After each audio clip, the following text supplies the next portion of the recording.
Je m'appelle Julien, j'ai 32 ans aujourd'hui, mais tout ce cauchemar a commencé quand j'en avais 27.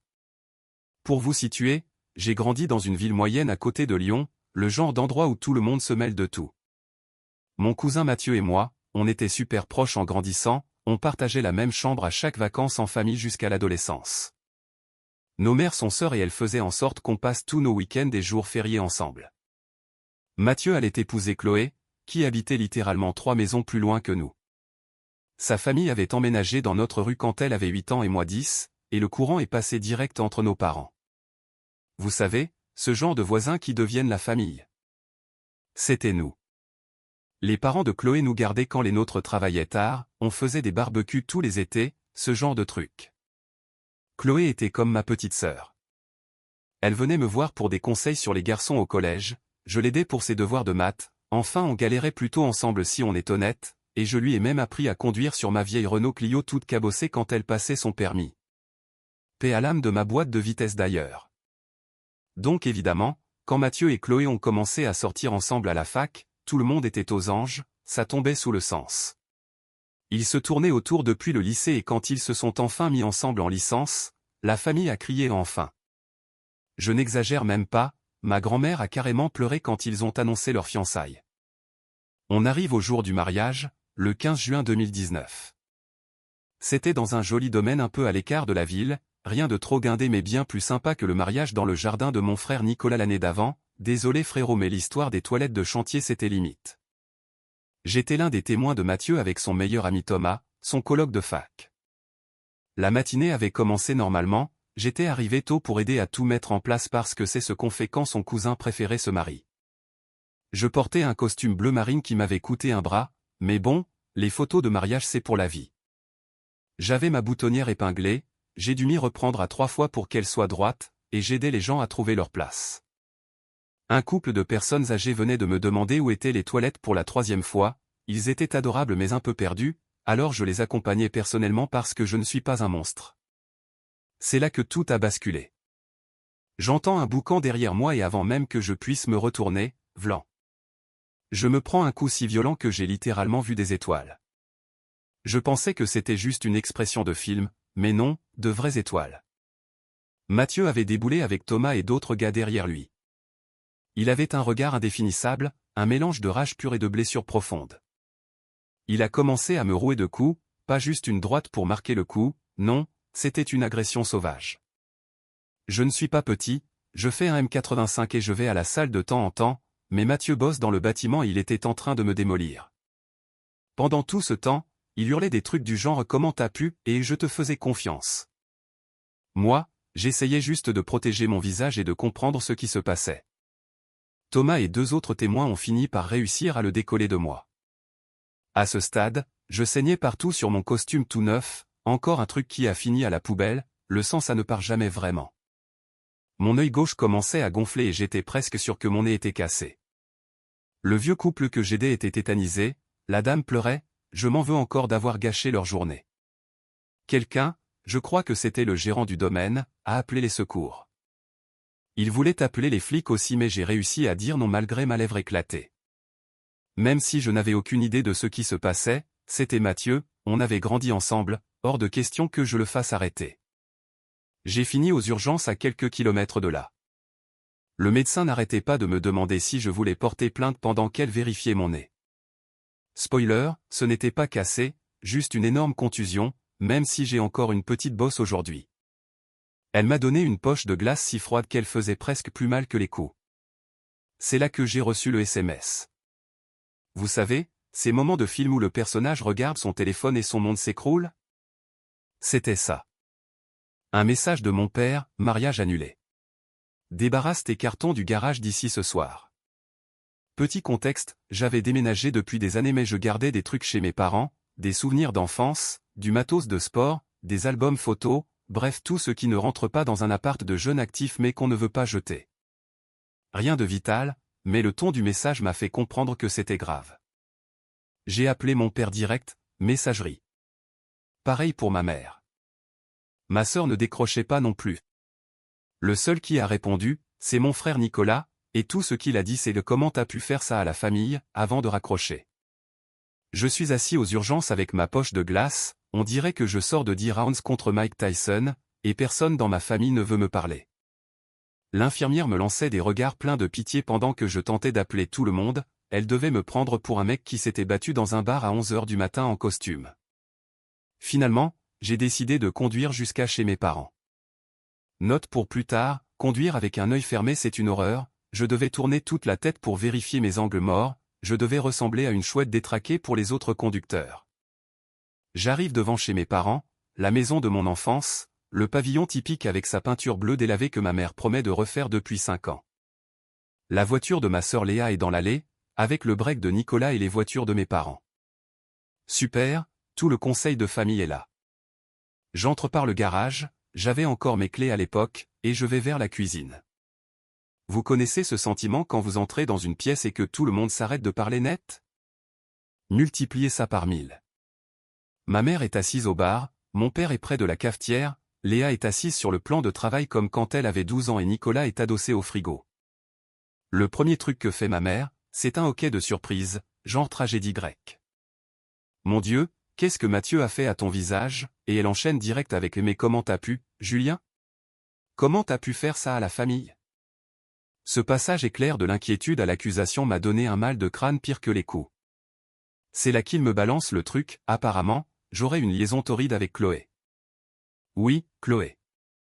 La fille qui se moquait de mon acné au lycée, celle qui m'avait aidé à choisir le cadeau de ma première vraie copine, celle qui m'avait littéralement appelé son grand frère dans son discours de remise des diplômes. Selon eux, on se voyait en cachette depuis des mois. J'ai rigolé. J'ai vraiment éclaté de rire, ce qui est une très mauvaise idée avec une lèvre fendue, ça fait un mal de chien. Mais c'était tellement absurde que je ne pouvais pas m'en empêcher. C'est là que Nicolas, mon propre frère, qui était mon témoin à mon premier mariage avant mon divorce, prend un sac de sport derrière le canapé et le balance à mes pieds. Prends tes affaires et dégage, il dit ça en essayant de faire le dur comme dans un film. Le sac contenait peut-être la moitié de mes cartons du garage, j'ai découvert plus tard qu'il avait pris des trucs au pif, mes vieilles cartes de foot mais il avait laissé toutes mes photos du lycée et de la fac. Merci frérot. J'ai essayé d'expliquer que c'était n'importe quoi, je demandais des preuves, je voulais comprendre d'où ça sortait. Mon père secouait juste la tête en disant on te faisait confiance. Ma mère ne pouvait même pas me regarder. Léa, qui d'habitude parle pour toute la famille, restait muette. Je leur ai demandé quelles preuves ils avaient. Leur réponse, on le sait, c'est tout. Littéralement tout ce qu'ils avaient. Pas de capture d'écran de texto parce qu'il n'y en avait pas de photos de nous ensemble à part les photos de famille normale, rien. Ils le savaient.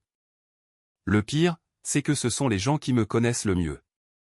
Papa et maman qui m'ont appris à ne jamais mentir, qui m'avaient puni un mois en 4e quand j'avais menti sur un exposé de SVT. Léa qui venait me voir pour tous ses problèmes parce que j'étais le raisonnable. Nicolas que j'ai aidé à déménager 3 fois parce qu'il est trop radin pour louer un camion. Ils ont tous décidé que j'étais coupable sans poser une seule question. J'ai essayé d'appeler Chloé, messagerie. J'ai envoyé des textos, aucune réponse. J'ai appelé chez ses parents, ils avaient encore un fixe, Monsieur Hamon a décroché et m'a dit que si je rappelais, il appellerait la police. Très chrétien comme comportement, lui qui prêche toujours le pardon. J'ai quitté la maison de mes parents dans un état second, j'ai même oublié le sac que Nicolas m'avait jeté. J'ai juste pris ma voiture et j'ai roulé. J'ai fini au Murphy S, le bar où j'allais pour les soirées quiz tous les jeudis depuis 4 ans. Le barman, David, voit ma tête et me sert mon habituel whisky coca sans rien dire. Puis le coloc de Mathieu, Thomas, arrive pour son service, il me voit, et soudain David me dit que je dois partir. Apparemment, je ne suis plus le bienvenu. Génial. Je suis rentré chez moi, j'ai éteint mon téléphone qui explosait de messages de cousins éloignés et d'amis de la famille, tout le monde avait un avis sur la question, tout le monde disait que c'était évident qu'on était trop proches. D'un coup, chaque moment passé avec Chloé devenait suspect. La fois où je l'avais aidé à emménager après la fac? On couchait ensemble forcément. Le fait que son copain de l'époque soit là aussi pour aider. Pratique oubliée. Je suis resté dans mon appart sombre avec un sachet de petits pois surgelés sur la gueule à essayer de comprendre comment ma vie avait implosé en 6 heures. J'ai posé un arrêt maladie le lundi, Comment tu expliques à ton patron que ta tête ressemble à un punching ball parce que ton cousin pense que tu te tapes sa fiancée? Les semaines suivantes ont été un enfer. On ne réalise pas à quel point notre vie est liée à notre famille jusqu'à ce qu'ils décident que vous êtes mort pour eux. Un exemple, je vais à ma salle de sport habituelle le lundi matin, je pensais que l'exercice m'aiderait. Qui je croise? L'associé de Mathieu, qui gère maintenant l'endroit. Bizarrement, mon abonnement est en cours de révision et on me suggère d'aller ailleurs. C'est comme si toute la ville jouait à un jeu pervers pour me nuire. La serveuse de mon café habituel est la cousine de la meilleure amie de Chloé, le gérant de l'épicerie du coin va à l'église avec les parents de Mathieu. Même mon dentiste a annulé mon rendez-vous, son fils joue au foot avec le neveu de Mathieu. Au boulot, la rumeur a fini par arriver par la comptable qui avait entendu une conversation, et à la pause déj, tout l'open space savait. J'ai été convoqué par les RH parce que quelqu'un était inquiet pour ma conduite personnelle. J'ai dû expliquer à une RH de 23 ans que non, je n'avais pas de relations inappropriées pendant qu'elle me regardait comme un méchant de feuilleton. J'ai fini par réussir à joindre Chloé après une semaine. Le premier appel a été d'une violence nucléaire, elle me hurlait dessus parce que j'avais ruiné sa vie et je hurlais en retour que la mienne était foutue aussi. Mais entre les cris et les larmes, on a fini par s'écouter. Sa situation était pire que la mienne. Ses parents super cathos l'avaient quasiment excommunié, son père avait même appelé le curé pour voir s'il pouvait faire une procédure officielle, n'importe quoi. Sa mère avait mis toutes ses affaires dans des sacs poubelles sur le porche. Au boulot, Chloé était chef de projet dans une agence de com, mais son responsable était le cousin de Mathieu. D'un coup, tous ses dossiers lui ont été retirés parce qu'elle n'était plus assez concentrée. On a commencé à comparer nos infos par SMS, s'appeler était trop risqué si quelqu'un écoutait. Aucun de nous ne savait d'où venaient les rumeurs. Chaque fois qu'on demandait des preuves, les gens répondaient et tout le monde le sait. Le seul moment où j'ai coincé Mathieu à une station-service, il n'a pu sortir que « J'ai vu comment tu la regardais. Tu te fous de moi ?» Je la regardais comme ma sœur. J'ai fini par récupérer le reste de mes affaires dans le garage de mes parents 2 semaines plus tard. Ma mère avait tout mis dans des cartons sans rien étiqueter, mes photos de remise de diplôme étaient mélangées à des vieilles décos de Noël. Sur les réseaux sociaux, c'était le festival, j'ai été bloqué par tout le monde. La sœur de Chloé, que j'avais aidée pour ses dossiers de master, a posté un statut flou sur les serpents dans la famille qui a fait 200 commentaires. Des gens à qui je n'avais pas parlé depuis le lycée m'envoyaient des messages pour dire qu'ils avaient toujours su qu'il y avait un truc louche chez moi. J'ai dû changer de numéro après avoir reçu des insultes anonymes, probablement balancées par le frère de Chloé sur un groupe WhatsApp familial. Le pire, c'était le regard des gens, Madame Durand qui me donnait des gâteaux quand je tondais sa pelouse qui traversait la rue pour m'éviter. Chloé et moi on a compris qu'on devait partir, cette ville nous étouffait. On ne pouvait même pas se voir pour discuter parce que ça aurait confirmé les rumeurs. J'ai fini par demander une mutation, heureusement ma boîte a des bureaux à Bordeaux. Mon boss a été plutôt cool, il voulait sûrement juste se débarrasser du drame. Chloé a choisi d'aller à Paris. On a décidé de couper les ponts visuellement pour ne pas alimenter les histoires, on se suivait juste de loin. Arriver à Bordeaux a été une libération, personne ne connaissait mon nom ni mon histoire. J'ai tout recommencé à zéro, nouveau numéro, nouveau compte PlayStation parce que les potes de Mathieu m'envoyaient des insultes sur le chat de jeu, c'est dire le niveau de maturité. Au boulot, j'étais juste le petit nouveau, je disais que j'avais besoin de changer d'air, ce qui n'était pas un mensonge. Je me suis mis à fond dans le sport, j'ai trouvé un petit bar sympa pour les blind tests où les barman ne me prenaient pas pour Satan. C'est là que j'ai rencontré Amélie lors d'un barbecue organisé par un collègue en 2021. Je l'ai surprise en train de m'observer alors que je parlais sérieusement au chien du collègue sur la meilleure technique pour attraper un frisbee. Elle était facile à vivre, on a discuté 2 heures sur la terrasse de ses podcasts de faits divers criminels. On a commencé à sortir ensemble et au 3e rendez-vous, j'ai tout balancé, l'histoire du mariage, les accusations, la famille. Je pensais qu'elle allait fuir, mais elle m'a juste écouté et a dit « C'est vraiment naze ce qui t'arrive, tu veux une glace ?» C'était la réaction parfaite. Le truc bizarre, c'est qu'elle a commencé à suivre Chloé sur Instagram parce qu'elles sont toutes les deux fans des mêmes podcasts et maintenant elles font un club de lecture virtuel sur Zoom tous les 15 jours avec du vin et des snacks. Chloé aussi a refait sa vie à Paris avec un mec qui s'appelle Chris, un développeur web super sympa. Je commençais à me dire que tout ça était peut-être un mal pour un bien, j'aimais mieux le Julien de Bordeaux que celui d'avant qui essayait de plaire à tout le monde. Puis, le mois dernier, le passé est revenu frapper à ma porte. Amélie bosse souvent de la maison, elle rentre à midi et trouve un mot scotché sur notre porte d'appart, on doit parler, je reviens ce soir. Pas de nom, rien. Mon nom est sur la boîte aux lettres, donc Amélie a flippé, elle m'a appelé au boulot avec une voix toute tremblante. Je suis rentré en avance et j'ai trouvé Amélie avec sa batte de softball de la fac à la main, elle jouait en compétition et elle a une sacrée force de frappe, mais la voir vraiment effrayée, ça m'a fait un choc. On a attendu toute la soirée, elle a fait 3 fournées de cookies pour évacuer le stress, mais personne n'est venu. Ni le lendemain. C'est finalement le vendredi soir à 20h30 que ça a frappé. Je regarde dans l'œilleton et mon estomac se noue, c'est Mathieu. Il a l'air d'avoir dormi dans ses fringues, il n'est pas rasé, il vacille un peu. J'ai ouvert la porte en laissant la chaîne de sécurité. Il m'a demandé s'il pouvait entrer, j'ai dit absolument pas. Il a bégayé qu'il venait s'excuser, qu'il savait la vérité maintenant. J'ai répondu super, au revoir et j'ai commencé à fermer. Il a insisté, il voulait les coordonnées de Chloé pour s'excuser auprès d'elle aussi. J'ai ri au nez de ce type, il a eu 5 ans pour faire le nécessaire et il débarque maintenant comme une fleur. Je lui ai dit que je passerais le message à Chloé et qu'elle déciderait si elle voulait lui parler, ce qui était un non catégorique de sa part quand je l'ai appelé après. Mathieu a crié à travers la porte que je devais débloquer ma mère parce qu'elle voulait me parler.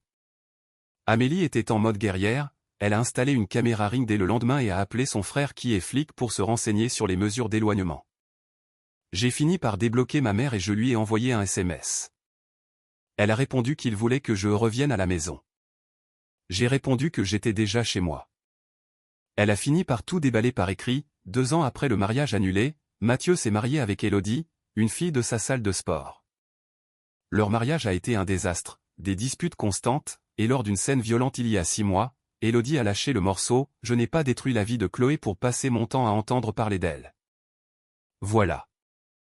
Élodie avait tout inventé par pure jalousie parce qu'elle voulait Mathieu pour elle seule. Elle lui avait raconté qu'elle nous avait vus ensemble, elle avait inventé des détails, des lieux de rendez-vous. Et le plus beau? Tout le monde l'a cru parce que Mathieu n'aurait pas annulé son propre mariage s'il n'était pas sûr. Personne n'a vérifié, personne n'a demandé de preuves, ils ont préféré croire une fille rencontrée à la salle de musclé plutôt que moi ou Chloé. Élodie avait apparemment déjà fait le coup dans son ancienne salle de sport avec un coach qui ne voulait pas quitter sa femme pour elle, mais personne n'a pensé à se renseigner avant de me refaire le portrait. Chloé le vit encore plus mal que moi, tous ces gens de l'église qui la regardaient comme une pécheresse, ses parents qui ont laissé ses souvenirs d'enfance sous la pluie, son patron qui l'a poussé à la démission, personne n'a pris la peine de l'écouter.